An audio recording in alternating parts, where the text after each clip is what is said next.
thank you all both for joining us tonight. We are very excited to have you. Wolf Game has been around.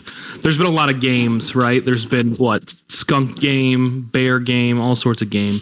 But it seems like Wolf Game has been the one to stick around.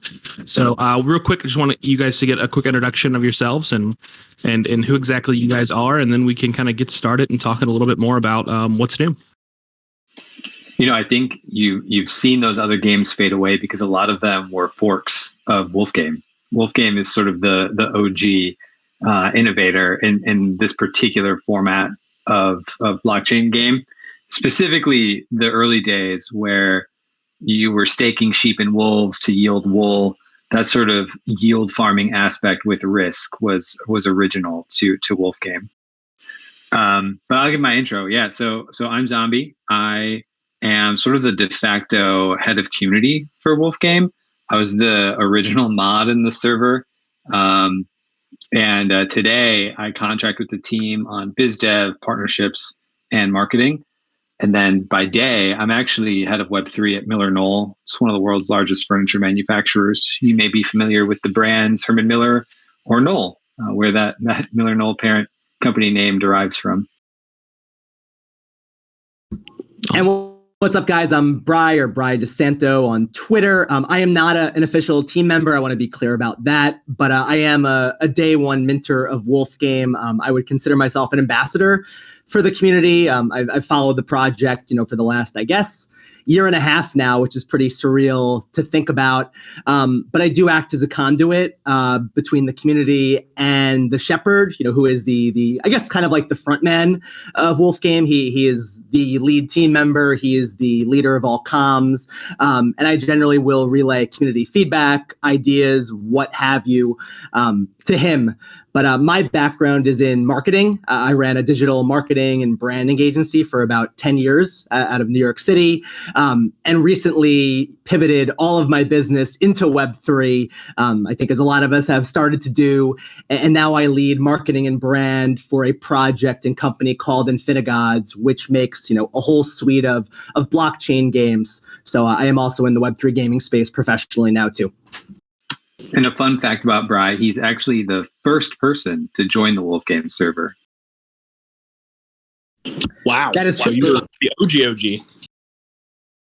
That is true. I got the tip from Pixel Vault, if you know them, way back when, blast from the past. But yeah, it's been a fun ride, and it's been fun to see the game evolve over the backdrop of the space and Web3 evolving along with it.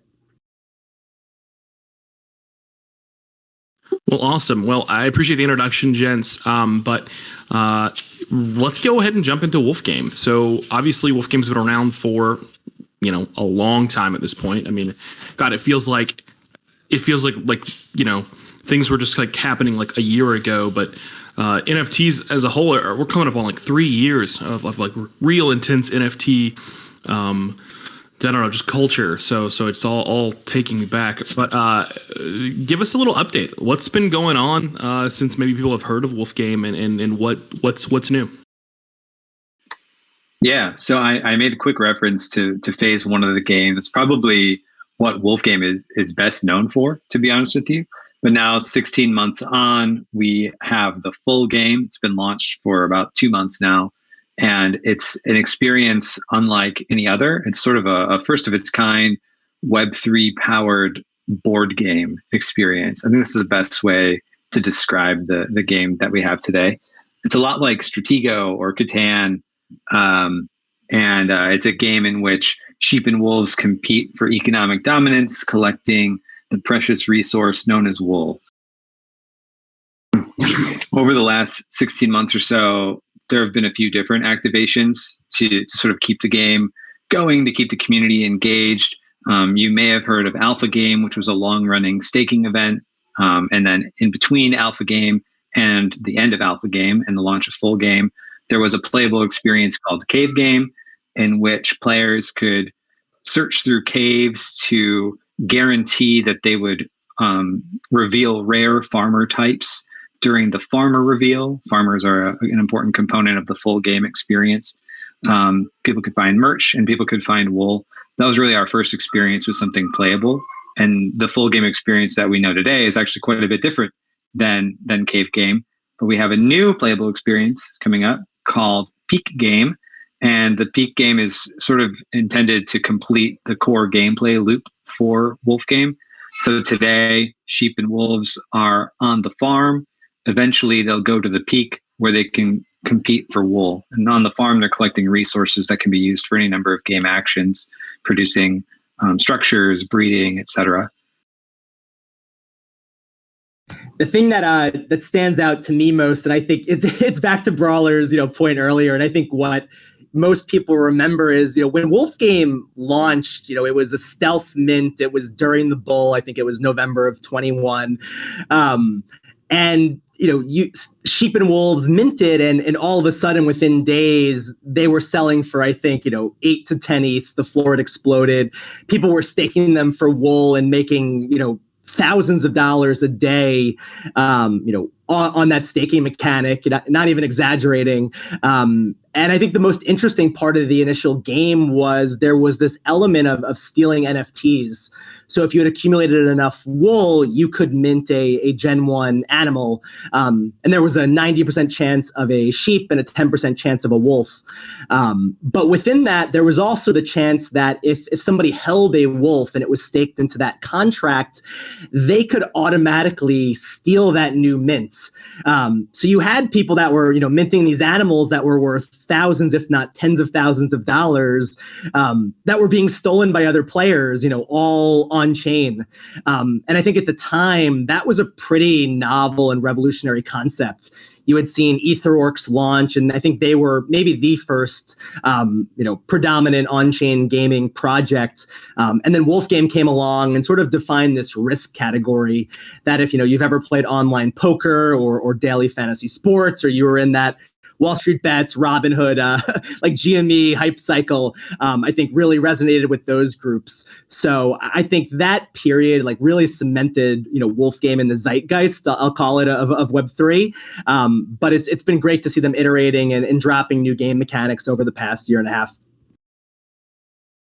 For sure. No, I love that history, and I happen to be someone that sat on the sidelines and watched. I have never interacted really with Wolf Game, so I want to quickly make a reference here to everyone listening to this here live on Discord. I know a lot of you are tuning in because you have a lot of passion for Wolf Game or a lot of questions for Wolf Game.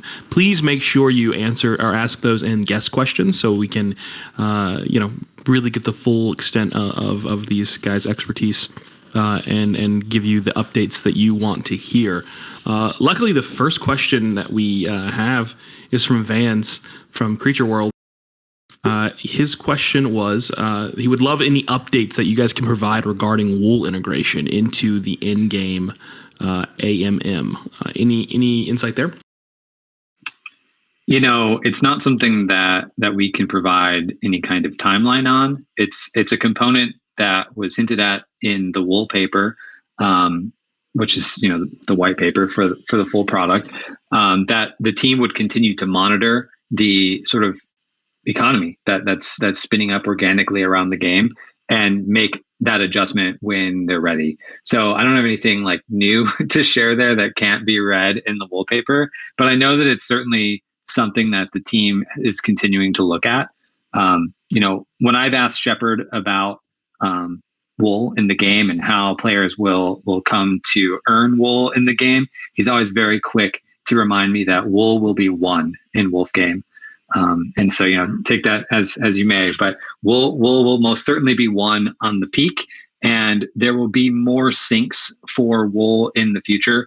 We're anticipating things like consumable water jugs that provide energy to sheep and wolves that might not have enough to compete on the peak. We know that energy will be required, and that's sort of a core component of the game pieces today. Structures require wool in order to be created and in order to be used. And as those structures get upgraded, timelines grow shorter for the lockup period in which they're being used. So if you put a sheep in a bathhouse, it takes 40 days. If you upgrade the bathhouse, it takes 30 days. those timelines will continue to grind down. And so the amount of people that are in and out of that bathhouse will go up, and the amount of wool being burned or offset for community rewards will go up. So there will be more uses for wool within the game in the near term, and certainly a gradual ramp up of the way that wool is being used in the game. And I think to add some more color from my side, I know the team, and I think, for some it has come as a surprise that wool hasn't been integrated as quickly or as predominantly as most were expecting, myself included. But I think the team has made it very clear that they view this as a long-term project. They think about it in terms of years to decades. So they're in no quick rush to burn wool to the ground, which makes sense. It's not sustainable if there's no wool left. So I think they very much view this initial phase. We're 2 months into launch of full game. I think they're rolling out slow and steady. I would think of it as a calibration or tuning period where they can start to assess player behavior. They can start to see behaviors develop, and then I think once they have that data, wool becomes very easy to integrate, both in terms of syncs and ways to win it. I do know that, they learned a lot from other P2Es that, kind of peaked and then collapsed. I think about EtherOrcs is one, Crypto Raiders is another, Axie is another, but they're very cautious to not let people just sort of stake, farm, and cash out. So what I mean by that is, I think in other projects, the expectation might be, I hold on to these land parcels. They automatically generate these different resources, which are water, wood, stone, and grass. And then I can just go to the AMM daily and swap those resources for wool and then cash out. I don't ever see the game allowing that to happen. I think what you'll end up seeing is, you can use those resources as, an input to compete at the peak in peak game, and then, try to win wool that way. So it's sort of one step removed from a cash out, or maybe you can negotiate with someone over the counter and, trade your water for a stack of wool in that sense. But I do think they want to add some friction and gear it towards gameplay, not just stake and rake, which to me feels like a very positive development. Yeah, it kind of separates a staking project from a gaming project. So I like that a lot. Obviously, I know you guys are looking at the guest questions as well, but I'll go ahead and just keep it curated and read them off for everyone at home. But I'm always confused. I know that's a bird, good-natured cassowary. But I never know how to pronounce it, so my apologies. He asked, do you know Shepard's true identity? Is he or she one person or a team of people, if you're able to share that? So details of the team are private. The team is not doxed. There is a team, of course. The Shepard that Brian and I speak to, I've always known to be one person. Who's to say whether or not someone else has access to the account? But my sense is that the Shepard is one person. I think I can reveal that I have taken a call with the Shepard. They used a voice modulator, so I have no clue if I was speaking to a man or a woman or where they were from. But I've been very involved with the team over the last 16 months. I was also there on day one, and I've been a mod since like day 2.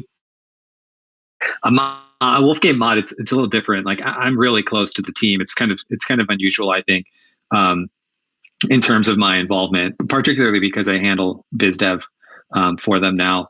But my sense is that it's always been the same person that I've been speaking with.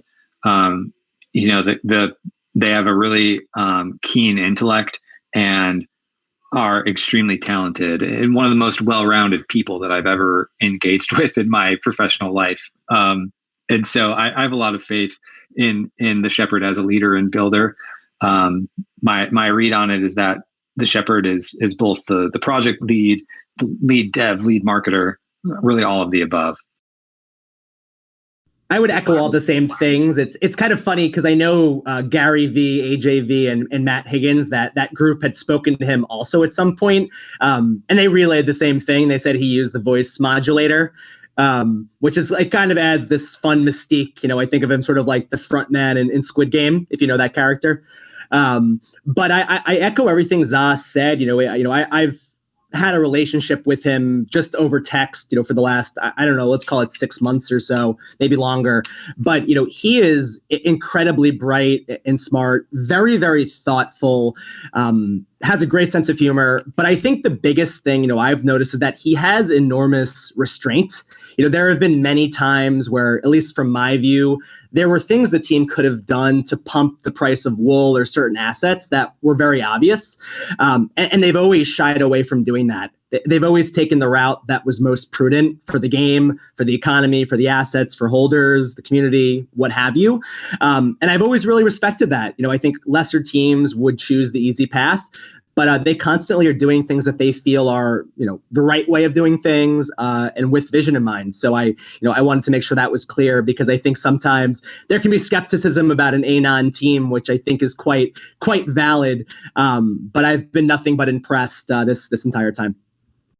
Yeah, I think it's really important to look at Wolfgame comms as a whole. Look at the big picture of the messages that the Shepard has shared with the community to really get a feeling for just how thoughtful and how prudent they are with the content that they release and what they say about the game. It is very much a slow burn, but that's very intentional. And I've been surprised in the same way that I think Bri reflected, that like there are many ways that the team could have jumped on top of things very quickly to pump particular asset prices or satisfy any grumblings from the community, i.e., why aren't sheep 7 ETH any longer? But they're very, very thoughtful about the future of this product. They are builders through and through, and focused on delivering the very best, long-lasting product that they can. Awesome. Well, Good Natured also asked a few other questions here, but I think one of them kind of is a joke. But the other one is you mentioned peak game. When peak game is what they've asked. Yeah, that's been asked a couple times. So we also don't know the answer to that. We did find out, I believe it was yesterday, maybe it's 2 days ago now, that the very first governance vote is coming up later this month, within the next couple of weeks here. Governance is a key utility for the Wool token, but it's also important to the game. We've been told several times by the Shepard that we own the game, that Wolfgame is ours, and this governance vote will reflect that. I think many people suspect that the governance vote may have something to do with the peak.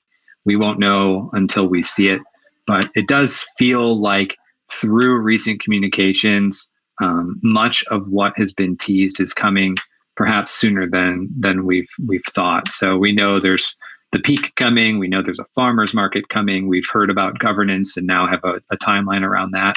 And I think that we'll learn more perhaps as early as this week. And I think the governance piece is really big. We hear that word thrown around like 27 times a day, and it doesn't mean shit in most projects. But I think in Wolfgame, it's really interesting. I think in a way, the players have the opportunity to dictate the game rules, in a sense. I think in some ways, I think of Wolfgame kind of like Mario Party. My vision is when the peak comes out, I think you're going to see these recurring and revolving mini games, where you can go in, wager wool, compete in some sort of activity or mini game, and hopefully win. I think by holding wool in your in-game wallet, I think you'll potentially be able to steer, what those mini games look like, maybe what the antes are, or even aspects of the farm. Maybe you can start to weigh into, tax rates, like are taxes and rents too damn high? Should we luxury tax, certain holders and participants? I think you can think of all sorts of applications where the players can start to, weigh in on different game mechanics. Or maybe, we think that more wool should be burned. Maybe there'll be a vote where we can up that percentage in certain ways. I'm excited to see what that first vote is, because I think it'll help determine what the future of that mechanic and behavior looks like within these walls. Right on. Another question asked by Vans, and some of this might be overlapping, but I want to make sure that I just address everyone's questions. Was how does the team, or I guess team, but let's go ahead and get your all's opinions as well, of how the the current state of the economy is holding up. Now, are we talking macro? Or are we talking the Wolf game economy? That's a distinguishing question. That's a different office hour, I think. But I think we are talking Wolf game. Wolf game economy. Yeah, they don't often weigh in, to be honest with you. I think the team is certainly sensitive to the profit motivations of players. That is a unique aspect of the Web3 world. There is quite a bit of money involved in this space, and you can't really say the same for traditional gaming. So while the team is sensitive to those motivations, it's not necessarily something that we discuss privately or that they'll ever discuss publicly either. I think that the tokenomics of the project are designed in such a way that wool will be deflationary, wool is essential, and I think that there are perhaps some economic moves that go hand in hand with those two statements. And I think that really what we need is time for this to cook. It's a brand new economy, like literally creating an economy from nothing. And one reason perhaps that we haven't seen wool in the automatic market maker yet is because that economy is still building, and it's building very organically.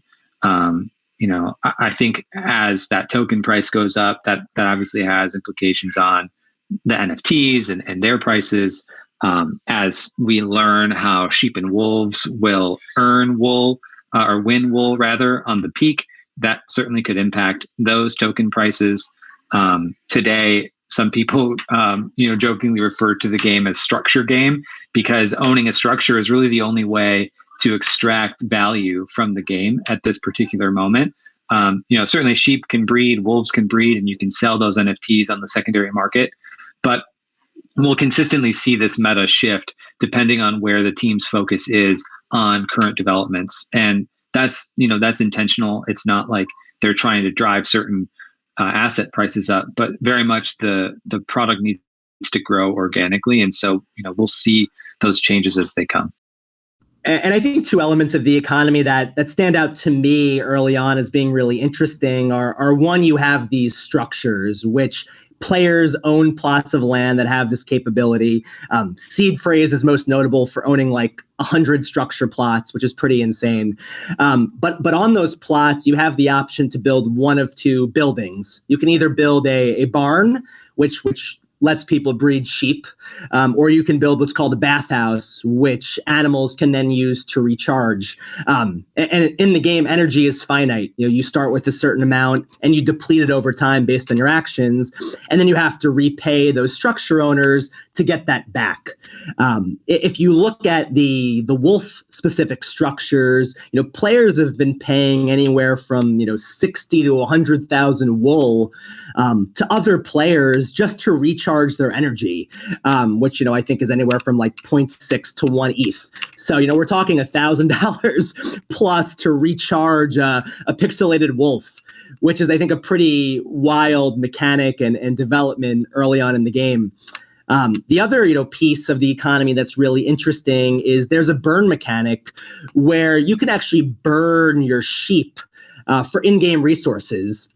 And to date, we've seen, I think, 740 sheep burned for an equivalent amount of resources in the game. So that's almost 10% of the Gen 0 and Gen 1 supply that people have voluntarily burned, which again, I think sheep go for $500 or $600. But to see people, assign value to those off-chain resources in the game, to build out these structures, to breed with, and what have you, I think is a really powerful accomplishment.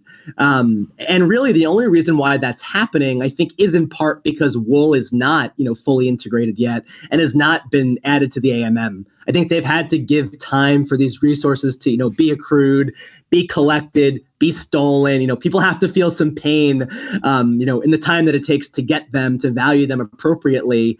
And I think to establish that, is a really big feat at this stage. Awesome. Thank you for that response. Could you provide any more information on the Shepard's professional experience before Wolf Game. Do you guys have any notion on who like obviously not whose percentage, but maybe like what they did and what maybe has them so prolific in this thing? I know you mentioned that you think he also does dev work, so that tells me that he has to have some kind of dev background. But I'm curious if you guys know anything about that. I might defer to Bri on this one. All we've got to go on are rumors and speculation, really, and we could do that endlessly. The sense that we have is that the team is made of some early ETH devs, so they've got a background in DeFi, but beyond that, I really don't have any notion. Yeah, that's what I know as well. I've had a couple of people tell me that they're in the same circle as Vitalik. I say that in quotations, but by all accounts, they're an early ETH dev and OG. They've been in the space forever. Clearly, if you talk to devs and you look at the code, both from the original smart contracts when it was purely on chain, even to now with the hybrid Web 2, Web 3 builds, by all accounts, their code is incredibly elegant, flawless, well organized, insert whatever adjective you want. But there is quite a bit of dev talent attached to the team. But beyond that, no, we would just be speculating.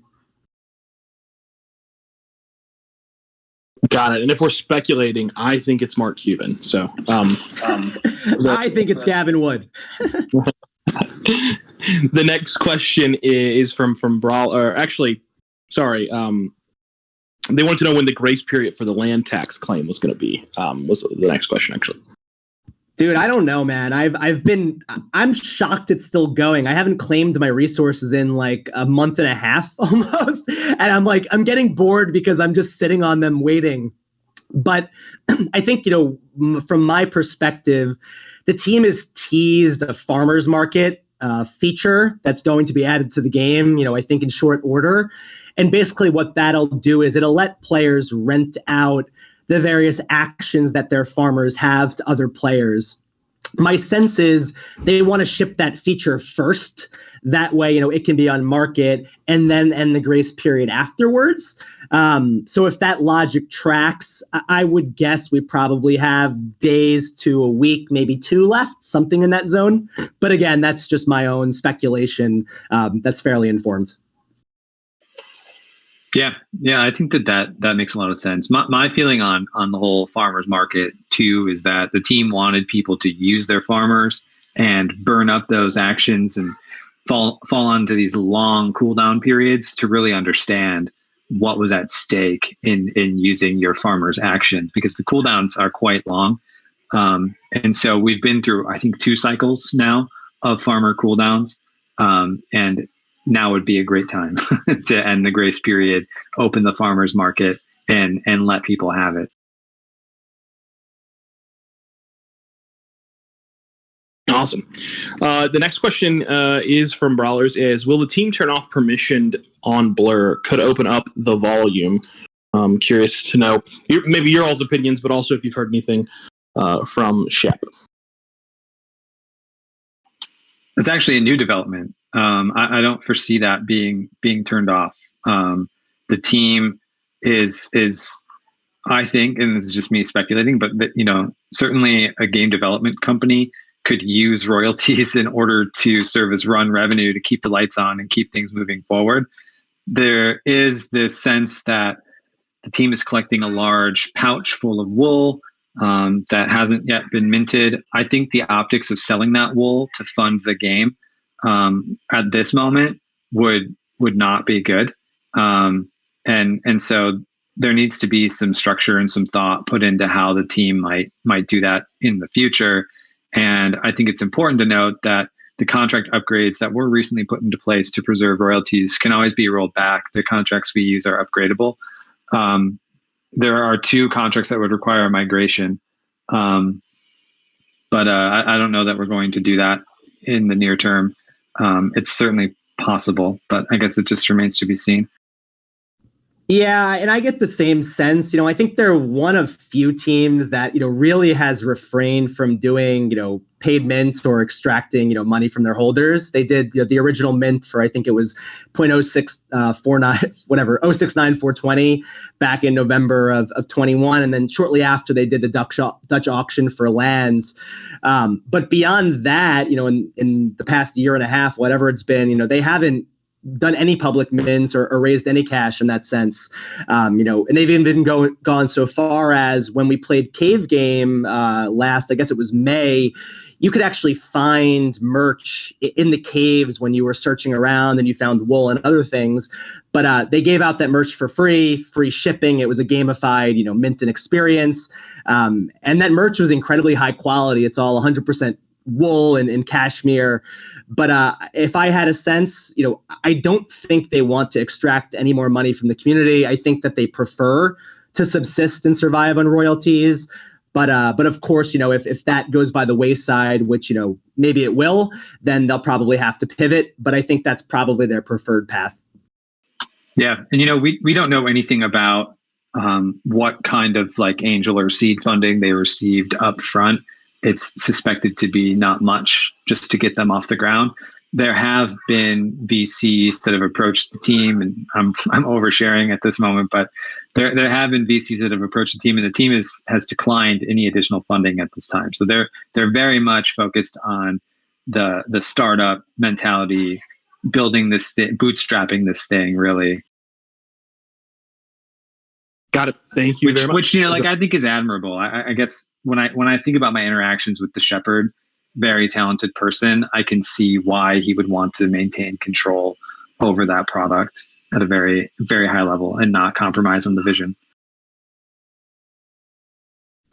Understood.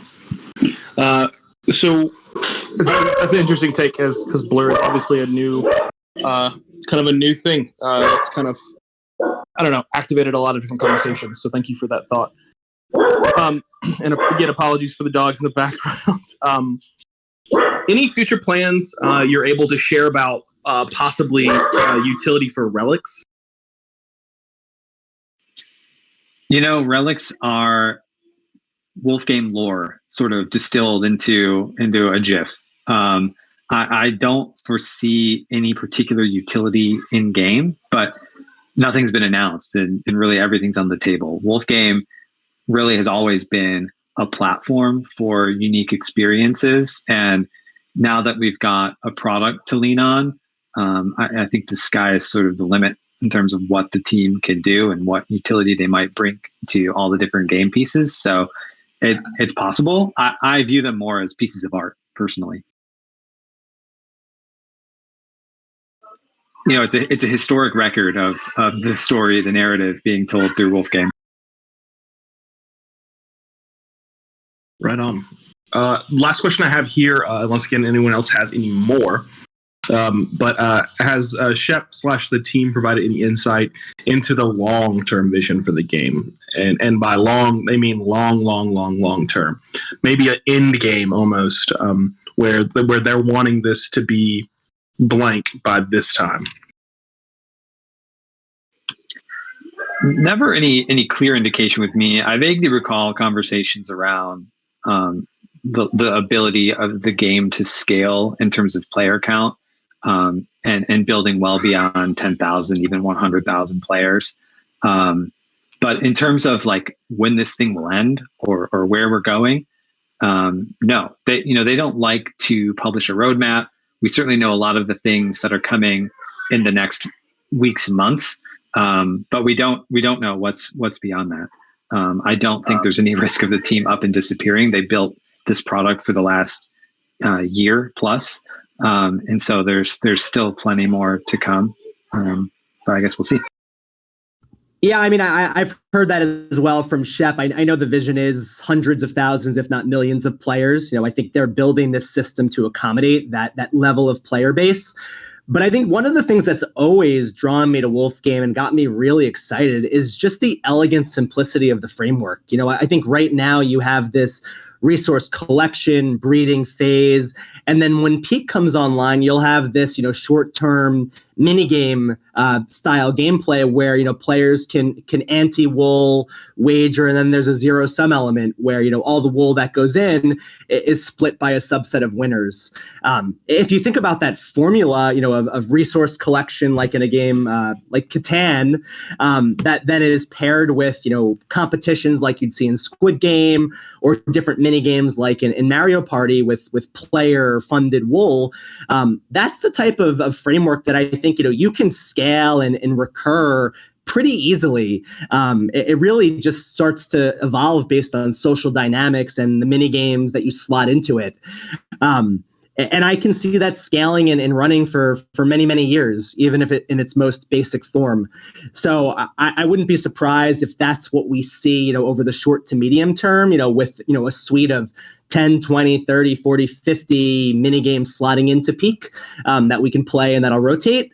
But longer term, there are theories of, something called Wolf Chain, where, maybe this is all a protocol where, other game developers can plug in, use wool, use the assets and build games on top of this risk protocol in different ways. So that wouldn't surprise me either if they go sort of like the Nintendo route, where it becomes a suite of games all running on this backbone. Yeah, and this gets at the next question from Van Squeed, but the team is very focused on this IP and this brand. So Wolfgame is CC0, which means, all of the assets are essentially open to anyone for their own uses. But when they think about the Shepard or they think about Wolfgame and what that means, they are dreaming big. They're thinking about how this IP can become something that's culturally relevant. And that is certainly a long-term vision for the product. They haven't said anything like, I want to have a theme park or I want to make a movie, but we've talked about animation. We've talked about physical products that, we could have produced perhaps with Sheep and Wolves. There's a lot of interest in growing the brand that way as well. I know they admire projects like 10KTF, Yuga, Cool Cats, Azuki, some of Pudgy Penguin, some of the big brands in the space. And I know Shepard has spoken to many of these teams, but I think IP and content development, whether it's animation or shorts or comics or what have you, it is very much top of mind for them. I think right now the focus is on the game, launching, iterating, building new features, and getting it to a state where, it is humming and quite robust. But I do think once you see it get to that place where it can kind of soar and run on autopilot without, everyday tuning, I think you'll see a shift towards, more of that IP focused work in marketing.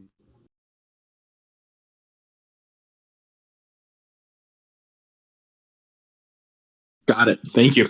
Got another question. Can you talk a little bit more about the community-driven tools that have been developed? Good-natured ask. Yeah, there are a lot of them, and many I think are viewed as essential to the people that play the game today, as Cassowary would be familiar with. Seed Phrase just launched something called the Swap Shop, which allows people to swap in and out their tired sheep for a fully charged sheep, which allows people to just play the game endlessly, essentially for a really small cost.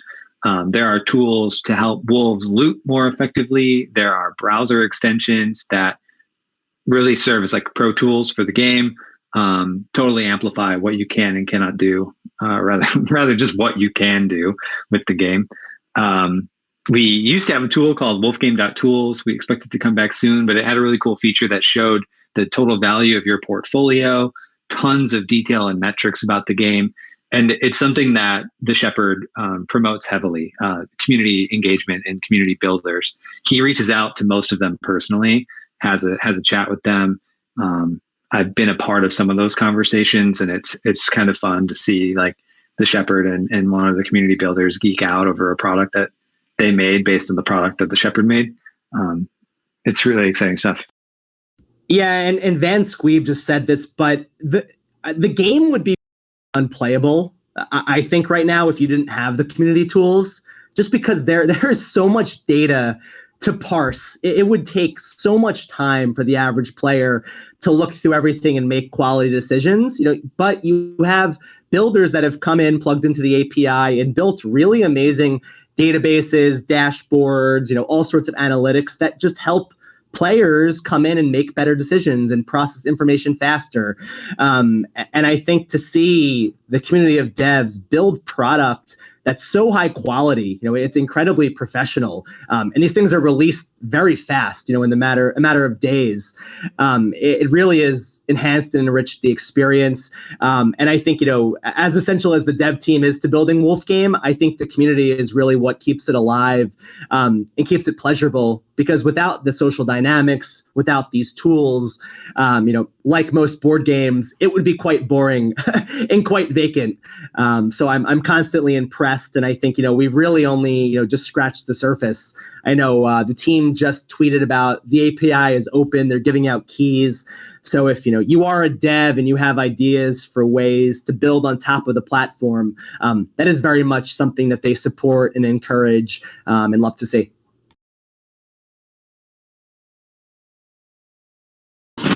Dope. No, I love a good game. I mean, the communities of all sorts of games. World of Warcraft, any game, always built off of those kinds of outside tools. So love to see such a great community with tools like that.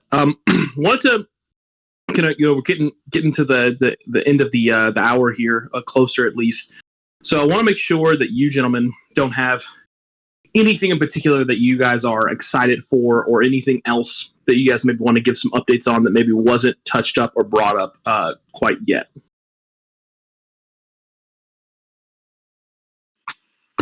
Yeah, I mean, I'm just being on the partnership side. I'm really excited about a lot of the work that I've been doing that isn't necessarily public yet. Brian mentioned some relationships that we have with some of the other teams in the space, and I think that we'll see more coming from those relationships in the near term.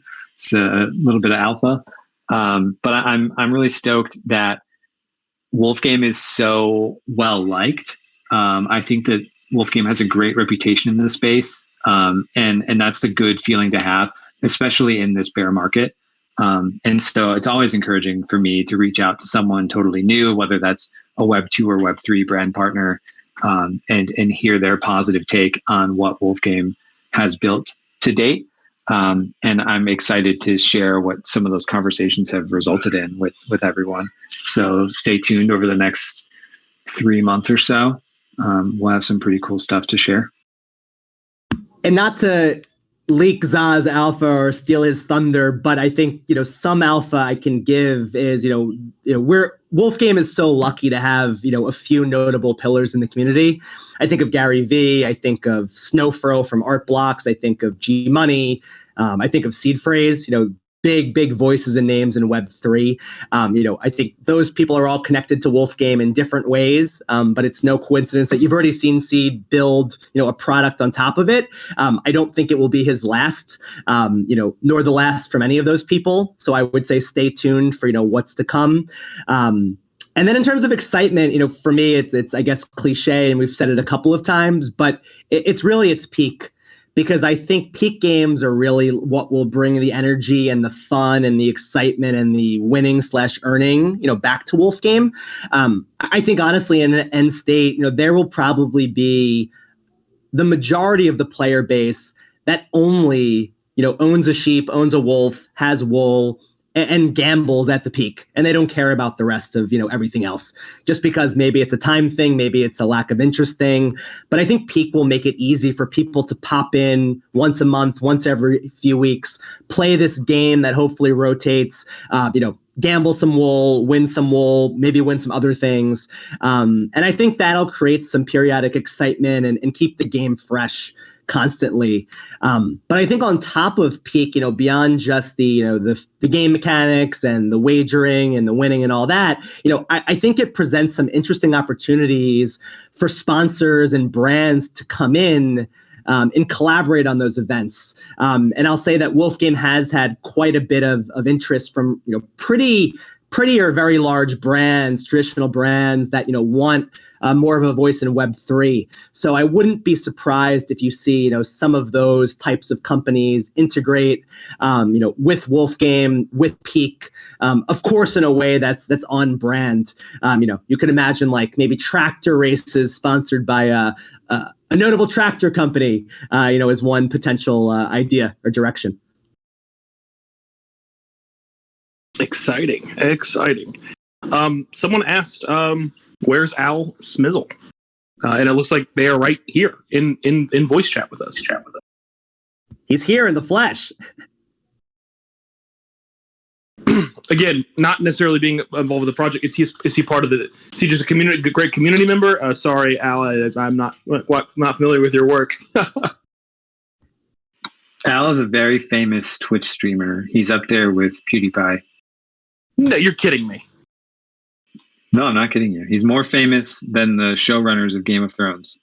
He confirmed it today in a story about his kid's science fair.